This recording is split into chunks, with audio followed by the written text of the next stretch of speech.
Bonjour à toutes et à tous, j'espère que vous allez bien, très bien, car c'est Nasvap pour une nouvelle vidéo. Et là, nous allons tester ensemble le Leto RTA de chez Titanide. C'est le Leto 24 et je l'ai testé dans différentes configurations, avec le petit Pyrex, avec le grand Pyrex. Donc je l'ai testé avec différents jus et avec différents coils. Donc c'est un single coil, vape tiède, vape pas très chaude franchement, et qui se situe niveau prix entre le high-end et entre les produits industriels. Donc c'est un produit français fabriqué en Chine. Donc je l'ai acheté, certes il était en promotion, donc je l'ai eu à 50 €, un peu moins cher, mais je l'ai acheté parce que j'en ai beaucoup entendu parler, mais en bien et en mal. Ça a tellement fait de polémique, j'ai vu sur les réseaux sociaux, tout ça, ça a tellement fait de polémique, les anti-Leto et les pro-Leto, que j'ai voulu me l'acheter pour dire mon avis à moi personnel, ce que j'en pense. Donc n'hésitez pas à mettre un pouce bleu et à vous abonner si vous voulez voir la suite de la vidéo, le montage, le plan serré et les plus et les moins.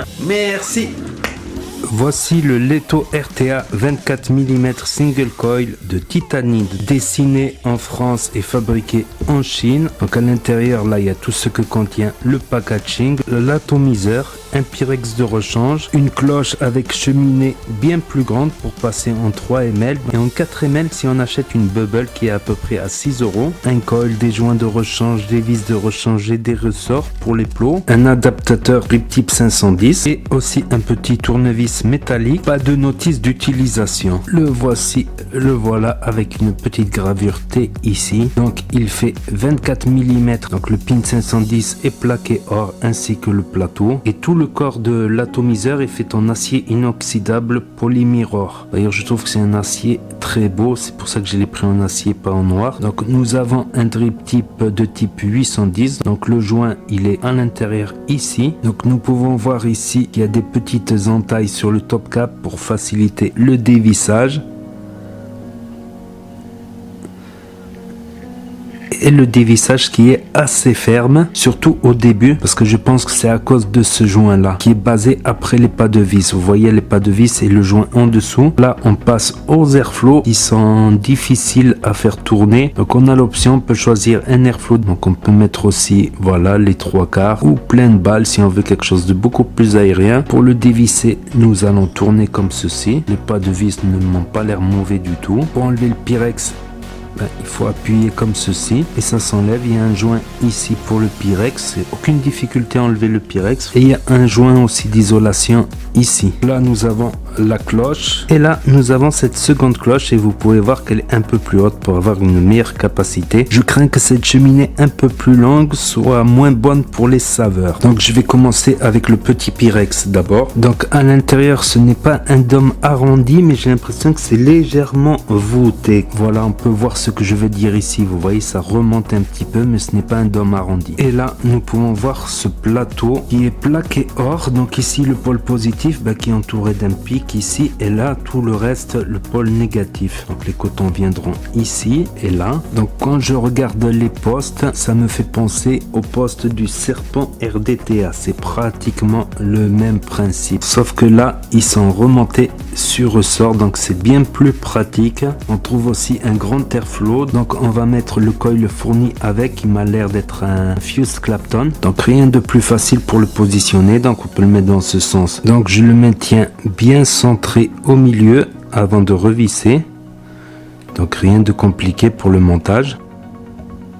Finalement, j'ai préféré le mettre dans l'autre sens et ensuite le rabaisser un petit peu grâce à l'aide du guide de coil. Voilà, à peu près à ce niveau-là. Ensuite, à l'aide d'une pince, nous pouvons couper l'excédent. Couper bien à ras en tenant de l'autre côté pour éviter tout court-circuit avec la cloche, évidemment. Ensuite, nous allons le placer sur la table qui m'indique 0,36. Donc, on va effectuer un premier dry burn. Vous allez voir la fumée s'échapper. C'est tous les résidus, l'huile d'usinage, tout ça. Et ensuite, nous allons passer à l'étape du rodage et je vois quelques reflets bleus. Voilà, on gratte un petit peu pour enlever les petits points chauds qui ont apparu. On resserre les spires, elles m'ont l'air bien serrées, et normalement ça devrait chauffer des spires du milieu aux spires extérieures. Nous allons laisser reposer et refroidir. Pendant cela nous allons passer au cotonnage, puis on vient de tirer Donc faut que ça puisse passer facilement, mais qu'il y ait un peu de résistance tout de même. Donc on va couper en général un peu plus que le diamètre du coil, pour pouvoir mettre le coton dans les arrivées de liquide ici. Pareil de l'autre côté, un peu plus que le diamètre du coil, ça tombera pile poil. Donc faites attention, si vous ne cotonnez pas assez, vous mettez pas assez de coton, ça peut fuir. Pareil qu'on peut blender de coton dedans. On peut passer à l'étape du juice, donc il suffit de mettre du jus sur le coil et sur les cotons. Et on peut mettre un petit coup de fire pour voir si tout marche bien. Et ça a l'air de très bien marcher. Ensuite on peut remettre le pyrex et la cloche. On peut procéder au remplissage là par l'un des deux gros haricots. Ensuite on peut fermer les airflows comme le recommande le site, puis mettre le top cap.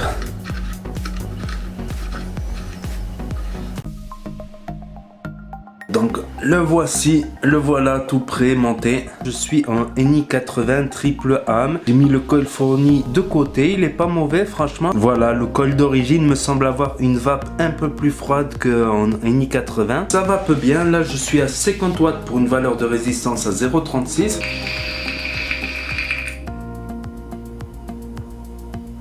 Airflow ouvert aux 3/4 on va dire.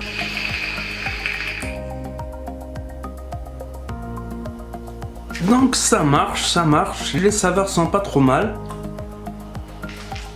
Franchement je dis pas trop mal parce que j'ai mis le Liberty Deluxe là. Et je trouve que le Liberty Deluxe il ressort mieux en double coil, en vape un peu plus chaude. Je trouve qu'il ressort moins en single coil. Mais bon, on va me dire c'est pas très cool de comparer un double coil et un single coil, ouais.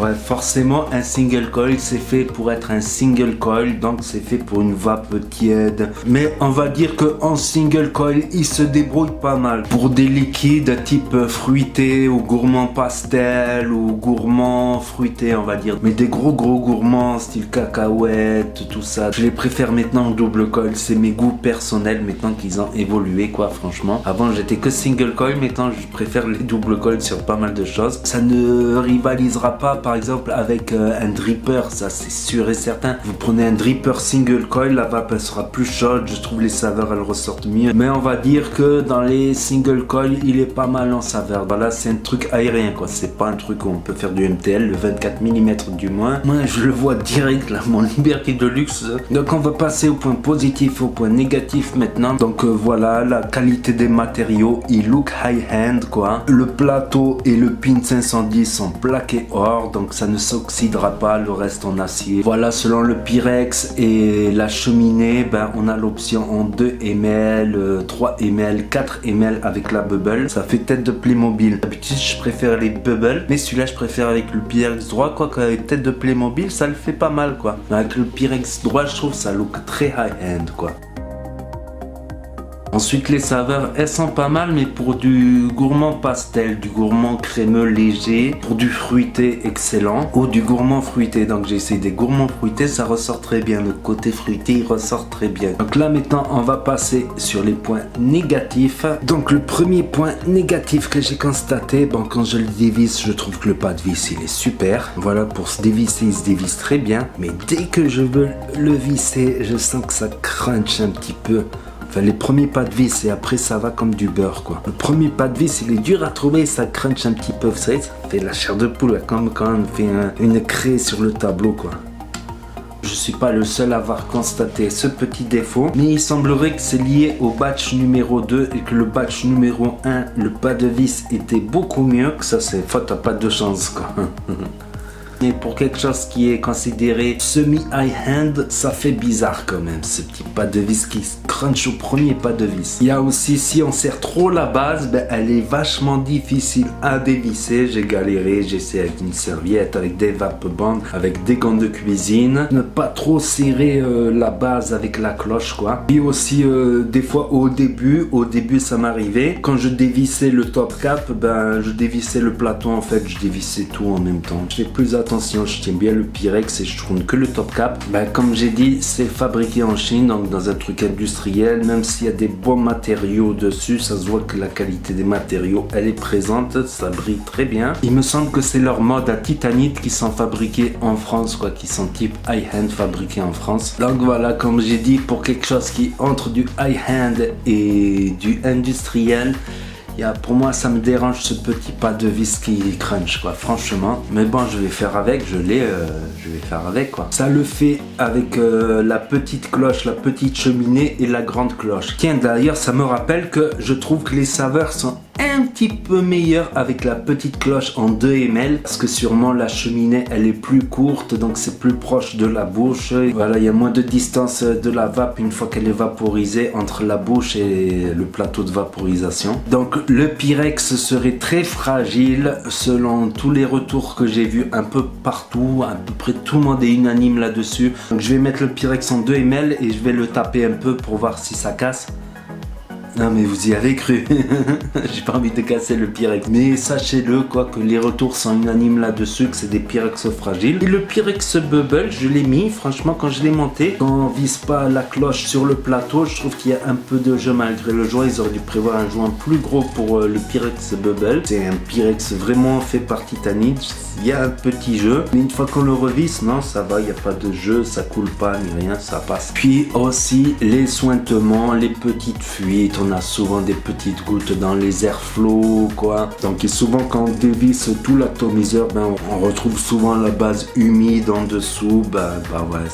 C'est un ato avec les airflows en bas, quoi. Donc selon le cotonnage, ça peut plus ou moins fuir. Là j'ai beaucoup cotonné, pourtant la capillarité elle reste très bonne, même si on cotonne beaucoup dans les arrivées de liquide, même en 80 VG. Si on cotonne bien, on a plutôt des sointements que des vraies fuites, quoi. Plutôt des sointements, une petite goutte dans l'airflow là, comme je vois là. Donc c'est pas un top airflow, quoi. Ça c'est clair et net. Faut s'y attendre, comme tous les reconstructibles avec des airflows en bas. Et j'allais oublier un de ses principaux défauts, c'est la bague d'airflow qui est dure à tourner. Avec un peu d'expérience, j'y arrive à la tourner en tenant, voilà, des deux côtés où il y a les trous d'airflow pour avoir un peu de grip en jouant un peu avec les angles, mais c'est très dur à régler. Et au début, pour régler les airflows, je démontais carrément l'atomiseur et je tournais la bague d'airflow, quoi. Donc les airflows sont assez durs. Après, dès qu'on a l'habitude, voilà, mais voilà, sachez-le, ils sont très durs à tourner, les airflows. Un des principaux points négatifs, quoi. Donc je crois que j'ai un peu tout dit de ce que je pense sur cet atomiseur, et maintenant je vais faire la conclusion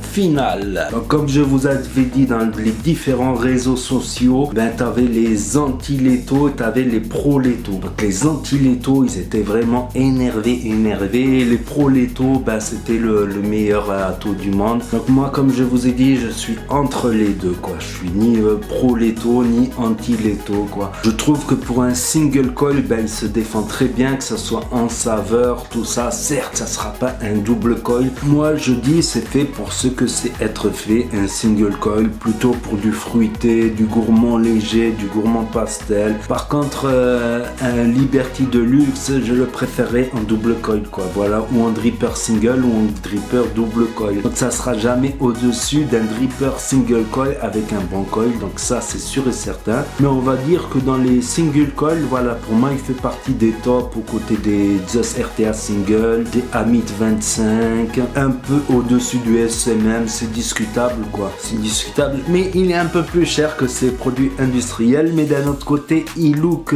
plus high-end, quoi. Moi je vois à l'œil que l'acier il est bien brillant, le plateau il est en plaqué or, le pin 510 également plaqué or, même si le plaquage or ça ne vaut pas non plus une fortune. Donc je suis assez mitigé, quoi. Donc moi qui l'ai acheté à 50 € en promotion, je trouve que ça va. On va dire 45-50 €, ça le fait. Voilà pour ce petit pas de vis crunchy, je dirais allez 40-50 € maximum, quoi. Bon, il est vendu sur certains sites à 70, donc ça va, c'est pas non plus un high-end à 140 €. Donc c'est assez dur à juger. Il a un super look, effectivement je l'aime bien quand même. Franchement je l'aime bien.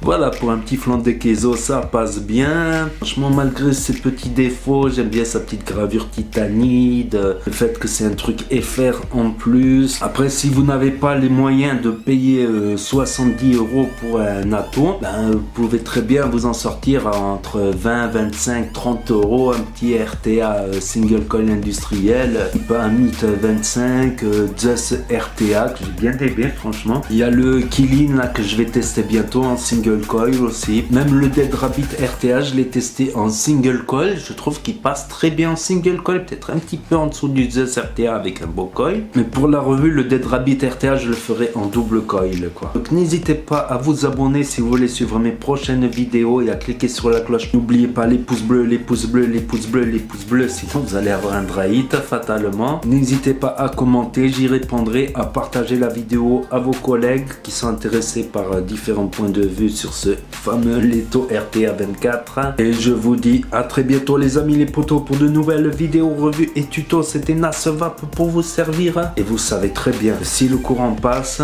ben la tueuse trépasse et ça va peu bien, c'est le principal.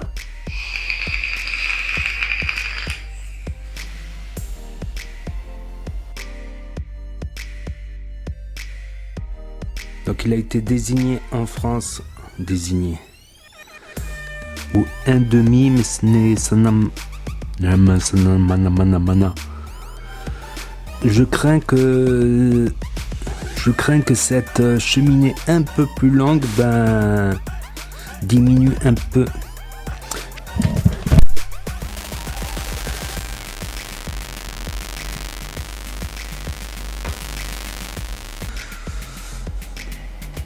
Et j'allais oublier un de ses principaux points défauts. Dans quelle langue je parle là? Je trouve que pour un bon